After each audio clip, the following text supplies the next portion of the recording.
Ladies and gentlemen. Am I on? Yes. Change his mind halfway through the deal. The expression in Hebrew, he showed me the back of his neck. Why? Because let's say we make a deal, and then I say goodbye. And what am I doing? I'm showing you my neck. In the Hebrew, ifna lo oref. That's Hebrew. Well, the other one carried on.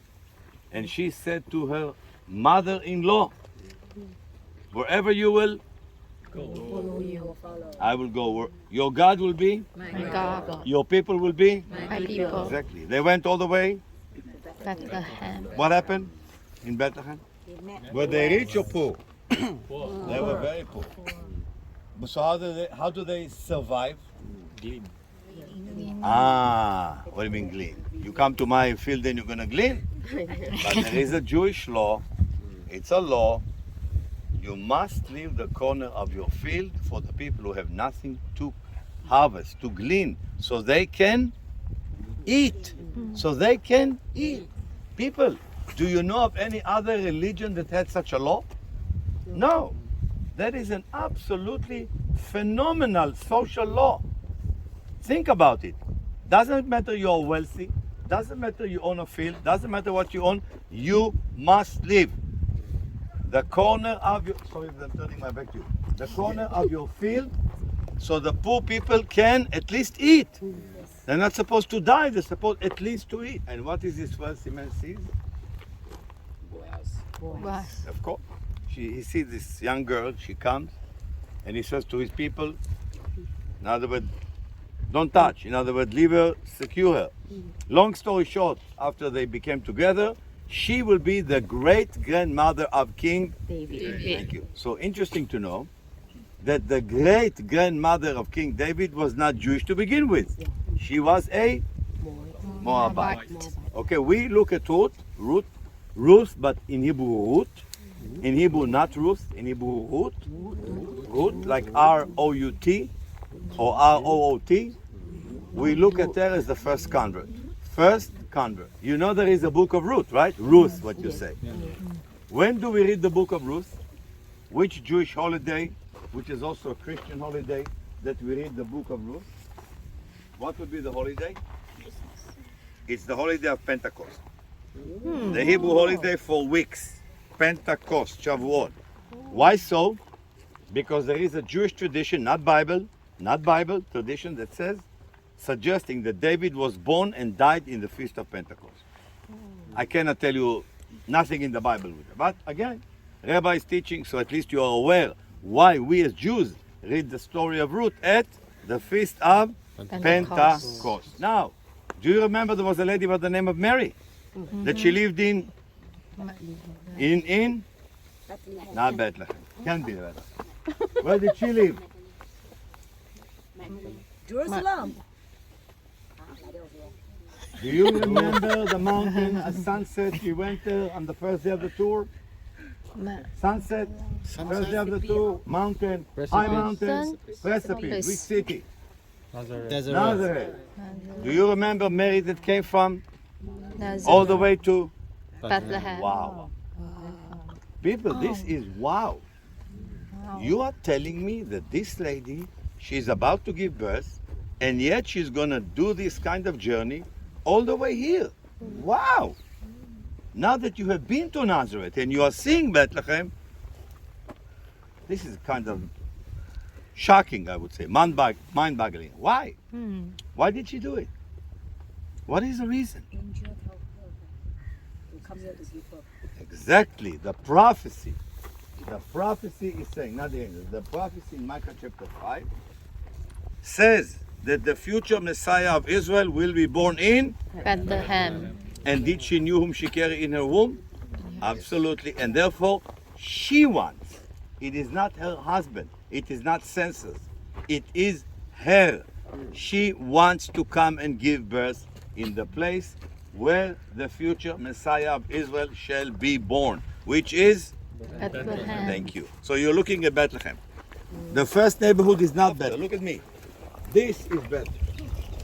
This is Bethlehem. Do you see far in the distance another mountain? Yes. Yes. The top of it looks flat. Yes. Who could do this? Only one person. Our crazy king. What's his name? Herod the Great. This is where he built a theater and a fortress and a bathhouse and his own grave. Planning to be buried when he was still alive. And it took a very long time to find his grave. We found it. A famous Israeli archaeologist by the name of Ehud Netzer found it after so long. And 3 years after he found it, at the very same place where this man found the grave of Herod, he had an accident and he died right there. In the very place where he found the grave of King Herod the Great. Very soon there's going to be a major event in Bethlehem. There's going to be Christmas Day, another Christmas night, and then Christmas Day. 24th of December, midnight. There is the famous midnight mass. And I can tell you, and I'm not Christian, I'm Jewish. I went there, I went there twice in my life, and I can tell you, an unbelievable event. An event that you see and you say, wow. It doesn't matter your belief, but to see the people and to see the sincerity and to see the preparation and the decoration and the procession, most amazing. So it's done over there. So Bethlehem is under Palestinian. Palestine, West Bank. Under Palestinian control. This is area A. Okay? Like Jericho. Like Jericho. This is like over 100,000 people. Wow.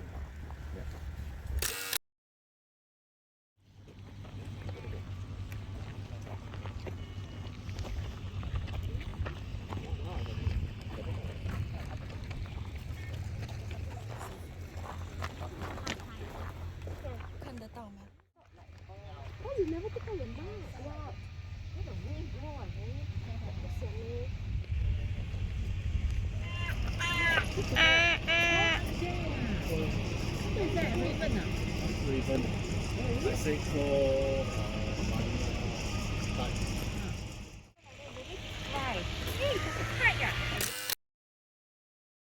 Ladies and gentlemen, you can take your whispers, and that's a great view of Jerusalem from the south. The name, the Haas Promenade. The Haas Promenade.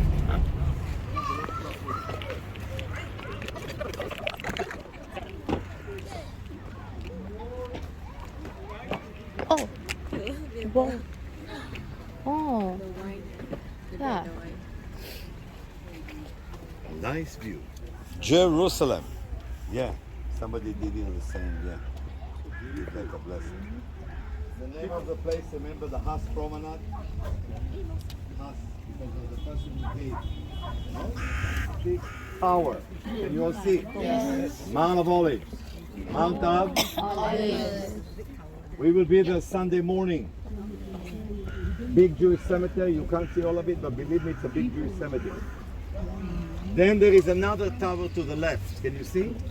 That smaller one. That's between the two mountains, between Olive to Scopus. Scopus is the last one over there. Remember where we've been? Yes. University Tower. The one in the middle is called the Augusta Victoria. It's a church and a monastery. It's a hospital run by Palestinian people. The building itself was built by Germans. In front of your eyes, and you can't miss the beautiful golden dome, which indicates for you where it used to be the temple. In fact, you can even see a wall. Can you see a wall? Right in front of it? And you see a valley. Look at me. Valley. The valley is called the Kidron Valley, or the Valley of Jehoshaphat, meaning God will judge. When we will be on Mount Olives, I'm going to give you a whole talk about the valley. Okay? If you go on the wall and you see again the big church right there, Mount Zion. Remember? Mount Zion. The place of the upper room in the tomb of David, which we will see on a Monday. So we are on a mountain, the mountain of the evil council. Another mountain is where you see the golden dome. It's a mountain, believe it or not. It's called Moriah. Moriah, the very place where Abraham brought his son.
The shops are still open. If you go to the Jewish area now, the shops are already closed before Shabbat.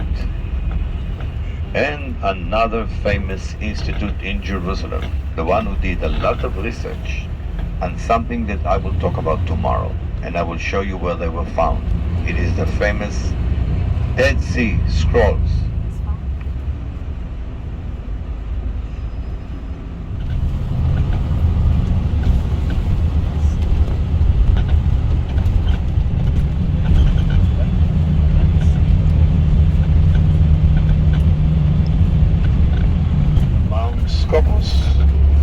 Where we came from, there on the left side.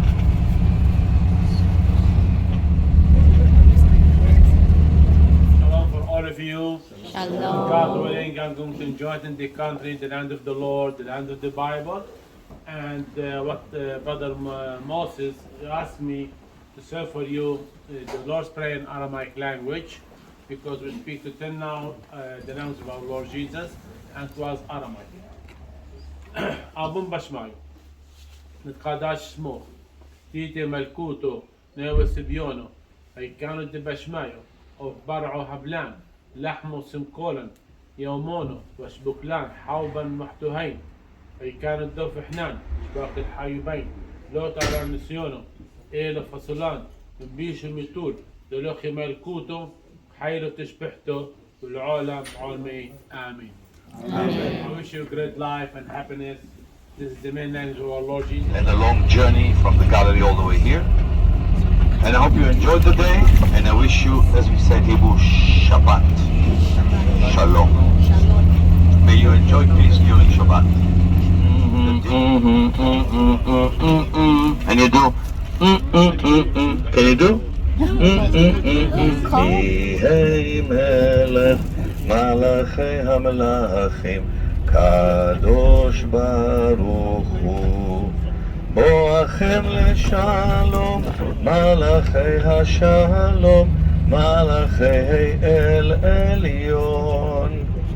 מי מלך מלאכי המלאכים, הקדוש ברוך הוא. Which means, don't clap your hands, which means we want to welcome the angels of peace to our home, but we also know that the angels of peace need to go and bless others. So we say in Hebrew, Bo'achem leshalom malachei hashalom. Welcome you, the angels of peace. So I'm going to ask the angels of peace to come dwell with you as well, so you'll have a peaceful Shabbat. And we say together, Shabbat Shalom. Thank you. מלאכי אל עליון, מי מלך מלכי המלכים, הקדוש ברוך